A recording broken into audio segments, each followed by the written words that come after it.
ये है परदेसी मीडिया ग्रुप और आप देख रहे हैं पीएमजी न्यूज। खबरों में दम, सबसे पहले हम।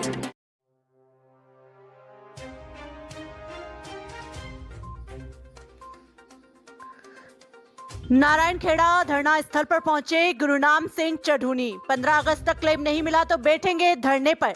राजनीति में आए किसान, बोले गुरुनाम सिंह चढ़ूनी। हरियाणा में सिरसा जिले में वर्ष 2022 का बीमा क्लेम की मांग को लेकर सिरसा के गांव नारायणखेड़ा में पेयजल केंद्र में बनी 150 फीट की पानी की टंकी पर 4 किसान पिछले 10 दिन से चढ़े हुए हैं। वहीं 13 किसान व सरपंच आमरण अनशन पर बैठे हुए हैं। किसानों को समर्थन देने के लिए आज भारतीय किसान यूनियन के अध्यक्ष गुरुनाम सिंह चढ़ूनी नारायणखेड़ा में पहुंचे। इस दौरान उन्होंने ऐलान कर दिया कि 15 अगस्त तक बीमा क्लेम नहीं मिला तो खुद धरना स्थल पर नारायणखेड़ा में आकर बैठ जाऊंगा। किसान नेता गुरुनाम सिंह चढ़ूनी ने यह भी कहा कि किसान राजनीति में आए। सर छोटू राम ने राजनीति में आकर किसानों की लड़ाई लड़ी थी, जिनको आप चुनकर भेजते हैं वो किसानों की आवाज उठाने नहीं आ रहे हैं। उन्होंने कहा कि यहाँ के एमएलए को धरना स्थल पर आना चाहिए। 12 महीने सड़कों पे बैठे 750 अपने भाई शहीद कराए। अभी सरपंचों का आंदोलन था, जम के लाठियां पड़ी। अभी सूरजमुखी का रेट मांगा, जम के लाठियां पड़ी। अभी अपना बीमा क्लेम लेना था, हिसार में सड़क पे बैठना पड़ा। अभी आप लोग बैठे हो, टंकी पे चढ़ना पड़ा, जान हथेली पे रख के भूख हड़ताल पे बैठना पड़ा। देश के मालिकों को बैठना पड़ा। आप अपनी ताकत को भूल रहे हो। आप देश के मालिक हो, ये नेता देश के मालिक नहीं है। सर छोटू राम ने कहा, खुद ही को कर बुलंद इतना कि हर तकदीर से पहले खुदा बंदे से खुद पूछे, बता तेरी रजा क्या है। हम जिनके पीछे घूमते हैं इसलिए पीछे घूमते कि आप लोग उनको वोट डाल के उनको ताकत देते।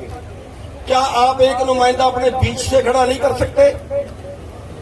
इनको जुत्ते मारो, ये गांव में आते हैं। ये आंदोलन करना हमारा काम है या हमारे नुमाइंदे का काम है? अगर यहाँ 45 गांवों को या जितने भी हैं उनको बीमा नहीं मिला तो आपने जो नुमाइंदा चुन के भेजा है, मेरे को नहीं पता कौन है, वो मुंह देखने के लिए क्या? वो अनशन पे क्यों नहीं बैठा? या तो वो आ जाए यहाँ पे आके अनशन पे बैठे, और वरना गांवों में आए तो जुत्ते पक्के मारे। गाँव नहीं क्या लगते हैं हमारे लोग। दूसरी चीज, मेरी बात का हमारे लीडर बहुत बुरा मानते हैं और मेरा इसी बात पे झगड़ा रहता है। जब तक आप लोग पूंजी अपने हाथ में नहीं लोगे ना, जब तक लोग आप कलम अपने हाथ में नहीं लोगे ना, किसने बनाई ये कानून? ये कानून उन लोगों ने बनाए जिनको आप चुन के भेजते हो। बीमा कंपनी के ऊपर पाबंदी क्यों नहीं लगी कि अगर इतने दिन के अंदर क्लेम ना दे तो सड़े ब्याज के पेमेंट करनी पड़ेगी? 700 करोड़ बता रहे ना, 750 करोड़, 750 करोड़ बता रहे हैं ना। एक साल का 1% का ब्याज, 1% का ब्याज लगाओ तो 750 करोड़ का 70 करोड़ बनता है। 70 करोड़ तो खा गए ना हराम का। किसी ने पूछा, किसी ने कानून बनाया उनके लिए? क्यों कानून नहीं बना के फसल खराब होने के बाद या कंप्लेन होने के बाद 15 दिन के अंदर अंदर बीमा देना पड़ेगा और वरना सजा के हकदार होगा? और इतने बेशर्म लोग हैं ये, पिछला क्लेम दिया नहीं, अगला ठेका फिर उन्हीं को दे दिया। अगला उन्हीं को दे दिया, पता नहीं होगा शायद आपको है कि नहीं। अगला ठेका उसी कंपनी को फिर दे दिया। आखिर क्या करवाना चाहते हैं हमारे से? कितनी कमीशन ली उस कंपनी से यहाँ के लोगों ने, यहाँ के जो नेता हैं, कितनी कमीशन ली उन्होंने उनसे? यहाँ सत्ता से पैसा और पैसे से सत्ता, बस ये खेल हो गया है।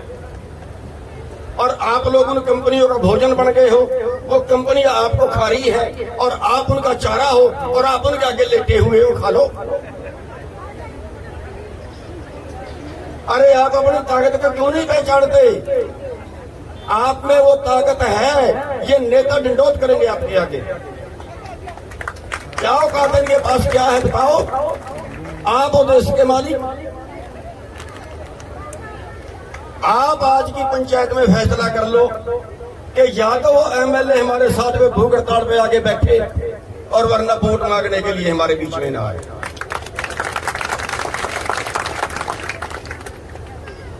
साथियों, आपको दोनों रास्ते अपनाने पड़ेंगे। जब तक आप राजनीति की तरफ मुंह नहीं करोगे ना, सर छोटू राम ने नहीं, सर छोटू राम हमारे से कम समझदार तो नहीं था मेरे ख्याल से। सर छोटू राम ने अगर कोई भला किया है तो राजनीति में जाके किया था। कैसे किया था? हम कहते हैं ये बहुत से किसान चले गए पहले राजनीति में, तो करते नहीं, करने की क्वालिटी चाहिए। अगर हम पैसों के दलाल भेजेंगे वहां तो कोई नहीं करेगा। सर छोटू राम बैठे थे, मीटिंग के अंदर बैठे थे, अंग्रेज उसकी अध्यक्षता कर रहा था और गेहूं के रेट में बात थी। अंग्रेजों ने कहा गेहूं का रेट होगा 6 रुपए मन। सर छोटू राम मंत्री था, सर छोटू राम ने कहा गेहूं का रेट होगा 11 रुपए मन। बहस की, नहीं मानने। उस अंग्रेज ने कहा कि ये बाकी जो मंत्री बैठे हैं ये तो बोलते नहीं, तो अकेला ही बोल रहा है। उसने कहा मैं पैदा करने वाला हूं जो सारे खाने वाले हैं। अंग्रेज ने कहा नहीं नहीं, तेरी नहीं चलेगी अकेले की, 6 रुपए मन ही होगा। उसने कहा फिर एक सुन लो अंग्रेज साहब, दिल्ली से लेके लाहौर तक की सारी गेहूं को आग लगवा दूंगा, 6 रुपए मन पे नहीं मिलेगी। और एक दबका उसने मारा और फिर उसकी जांच की कि क्या इसके कहने से किसान अपनी फसल को आग लगा देंगे। और रिपोर्ट ये आई कि हाँ, अगर सर छोटू राम ने कह दिया तो ये एक दाना सरकार को नहीं बेचेंगे, आग लगा देंगे। तो रेट 11 रुपए मन हुआ, रेट 11 रुपए मन हुआ। कहने वाला चाहिए तो सही, लड़ने वाला चाहिए तो सही, दम दिखाने वाला चाहिए तो सही। तो साथियों, एक तो मैं इस मुद्दे पे जो है वो है कि आपको खुद अपनी ताकत बनानी पड़ेगी। आप राजनीतिक पार्टियों का और कंपनियों का, कारपोरेट का भोजन बन गए हो। आप वो भोजन मत बनिए, आप मालिक बनिए। भगाइए इन राजनेताओं को जो आपके पास आता है, जो आपकी बात करता है, जो आपके साथ बैठता है, कि उसको चुनिए। जो हमारे भाई टंकी पे चढ़े हुए हैं, जो हमारे भाई भूख हड़ताल में बैठे हुए हैं, इनमें एमएलए बनने की क्वालिटी नहीं है क्या? नहीं है तो आप उनमें से क्यों नहीं चुन सकते भाई? चुन के देखिए, अगर गोबरी नहीं निकल जाए राजनेताओं की सारी सबकी। तो एक तो मेरा मैटर ये था कि आप जो है अपना राजनीतिक लड़ाई जो है वो हमारे सब बीमारियों की जड़ है। दूसरा मैं इस मुद्दे पे आऊंगा कि जिसके लिए आप बैठे हो, 100 दिन से बैठे हो और सरकार नहीं सुन रही है, तो हम कहते हैं कि शराफत से सुन ले, हम किसी का अधिकार नहीं मांग रहे। किसी का अधिकार तो नहीं मांग रहे ना। जो हमारा बनता है, जो हमारी रिपोर्ट आई है वही मांग रहे ना बस। रिपोर्ट देने वाले भी वो हैं, रिपोर्ट देने वाले भी वो हैं। हम तो अपना वही मांग रहे हैं, जो उन्होंने रिपोर्ट दी वही तो मांग रहे हैं, और वो देके भी राजी नहीं है।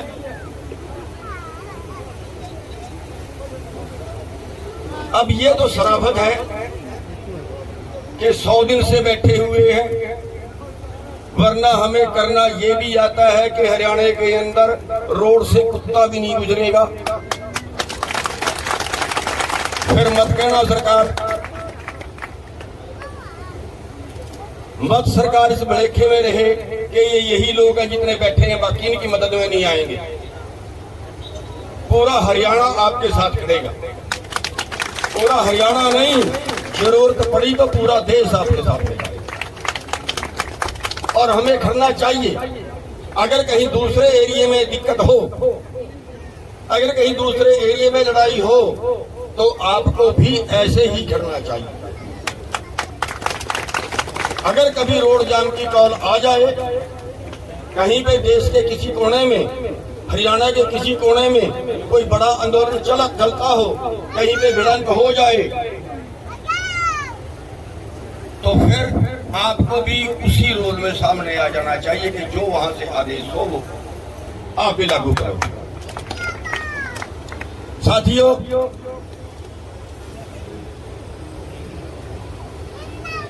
सरकार अभी हम शराफत पे हैं और इस बात को ध्यान से सुन ले कि मेरे पास ज्यादा फ्रॉड तो मारने नहीं आती, ना मेरे पास बात की जलेबी बनानी आती है, मेरे पास तो सीधी सीधी कहनी आती है।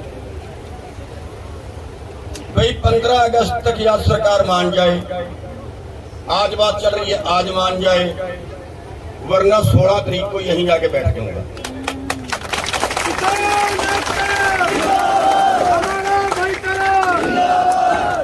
और वो जो टंकी है ना, वो टंकी उसी पे बैठूंगा। सरकार अभी थोड़ा समझने की कोशिश मत कर ले कि वहां तक चला नहीं जाएगा,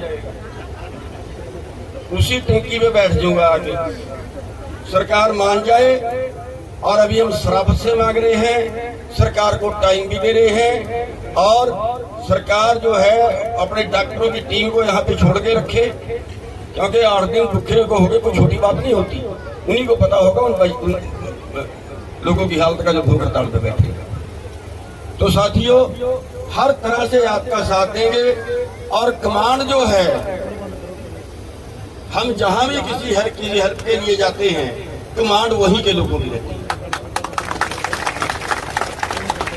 हमें कोई कमांड नहीं चाहिए, ना हम कोई कमांड करेंगे, ना हम कोई चौधरी के बहुत इच्छुक हैं। कमांड यहीं के लोग करेंगे। जो भी टीम यहाँ की बन रही है वही आगे रह के काम करेगी। जैसा उनका आदेश होगा, उनके आदेश के हिसाब से चलेंगे। अगर उन्होंने आदेश दे दिया कि इस आंदोलन को पूरे हरियाणा में ले जाओ, तो आंदोलन को पूरे हरियाणा में ले जाओ। तो साथियों, बस इतनी सी हम जो है वो सरकार को आज चेतावनी देते हैं। और एक बात सरकार और भलेखे में ना रहे, सरकार शायद ये सोचे कि किसानों के कई ग्रुप हैं, हम हैं खरबूजे की तरह, खरबूजे की तरह। खरबूजे को अगर ऊपर से देखो ना, तो उसकी कई फाड़ियां नजर आती हैं, कई भागों में फटा नजर आता है, लेकिन अगर उसको काट के देखो अंदर से एक ही है।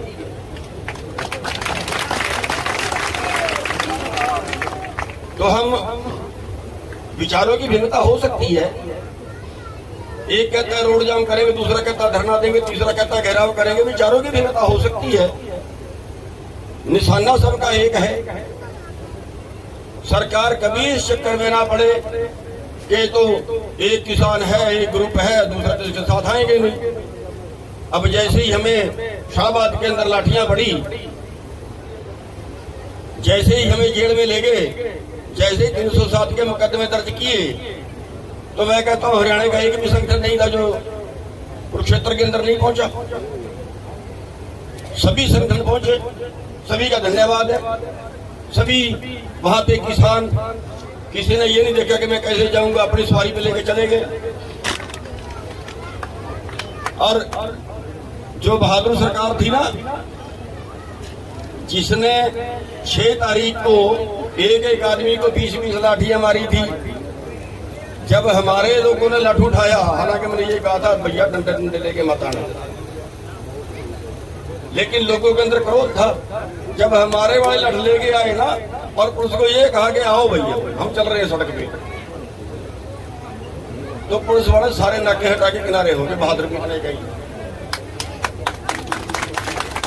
तो साथियों, हमें आगे के लिए जो आंदोलन करने पड़ेंगे, उन आंदोलनों के लिए हमें बहुत ही क्रांतिकारी लोग आगे चाहिए। बहुत ही क्रांतिकारी तरीके से आंदोलन करने पड़ेंगे। ये सरकार धरनों से नहीं मानती, ये सरकार हाथ जोड़ने से नहीं मानती, ये सरकार मजबूर करने से मानती। ये सरकार कुर्बानियां देने से मानती है। ये वो सरकार, वो देवी है जो हर बात मानती है लेकिन बलि लेने के बाद मानती है। इसको बलि चाहिए जी।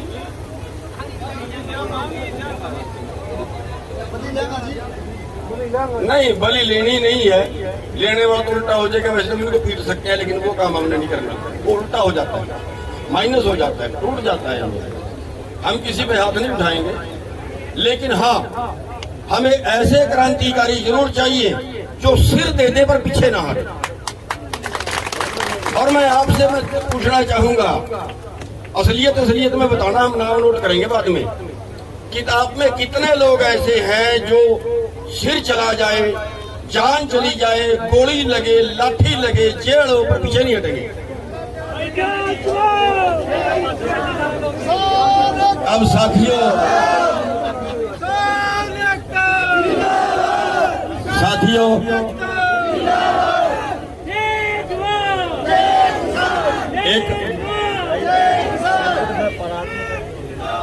एक राजा के ऊपर दूसरे राजा ने चढ़ाई कर दी, तो उस राजा ने कुल देवता को मनाना चाहा और कुल देवता ने शर्त रख दी कि मैं जीत का आशीर्वाद तो दे दूंगा, पर मेरे को एक बलि चाहिए। जीत का आशीर्वाद तो दे दूंगा, एक बलि चाहिए। उस राजा ने ऐसे पंचायत बुला ली, अपने राज्य के लोग बुला लिए और उनके आगे बात रखी, भाई दुश्मन ने चढ़ाई कर दी, कुल देवता से जीत का आशीर्वाद लेना है, कुल देवता से जीत का आशीर्वाद लेना है। और कुल देवता ने शर्त रख दी कि एक बलि चाहिए। क्या आप में से कोई बलि देके राजी है? ऐसी राजा ने शर्त रख दी। एक 80 साल का बुजुर्ग खड़ा हुआ, उसने कहा, राजा साहब मैंने तो कमा खा लिया है। उसने कहा, राजा साहब मैंने तो कमा खा लिया, 80 साल की उम्र होगी, मेरी बलि दे दो। बलि देने के लिए बंदा आगे गया, तैयार हो गया। उसके बाद एक 50 साल का आदमी उठा और उस 50 साल के आदमी ने कहा कि महाराज ठहरिए, ये जो 80 साल का बुजुर्ग है ना, इसको लड़ाई का बहुत तजर्बा है और लड़ाई में तजर्बे की जरूरत होती है, इसकी बलि मत लीजिए, मेरा अभी को बहुत ज्यादा तजर्बा नहीं है, मैं बलि देने के लिए तैयार हूं। और वो 50 साल का आदमी बलि देने के लिए आगे आया, तो इतने में एक 18 साल का लड़का उठा और 18 साल के लड़के ने उठ के ये कहा कि महाराज मेरी बेनती सुनिए। उस लड़के ने कहा कि ये जो 50 साल का आदमी है ना, इसमें अभी ताकत भी है लड़ने की, इसका तजर्बा भी है, लड़ाई में दोनों चीज चाहिए, तजर्बा भी चाहिए, ताकत भी चाहिए। मेरी उम्र तो भी 18 साल है, मेरे पास कोई तजर्बा नहीं है और मेरी बलि लीजिए, मैं बलि देने के लिए तैयार हूं। तो कुल देवता खुश हुआ और कुल देवता ने ये कहा, जहां का बच्चा भी, जहां का अधेड़ भी, जहां का बुजुर्ग भी बलिदान देने के लिए तैयार हो, वो राज्य एक तो क्या कोई लड़ाई नहीं हार सकता। तो साथियों, आप लोगों ने जो कुर्बानी देने के लिए, बलि देने के लिए, लाठियों का, गोलियों का मुकाबला करने के लिए इतने हाथ उठाए हैं, तो ये हरियाणा सरकार तो क्या इसका बाप भी नहीं हरा सकता।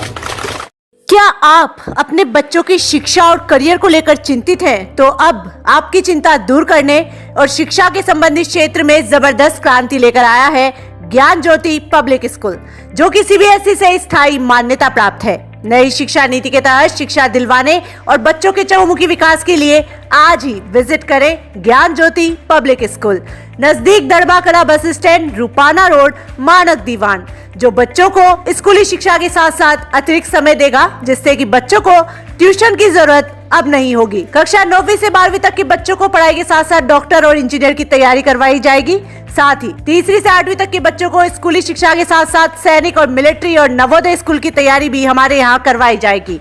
कक्षा 9वीं से 12वीं के बच्चों को एनसीसी की सुविधा और आर्मी की फिजिकल की तैयारी भी करवाई जाएगी।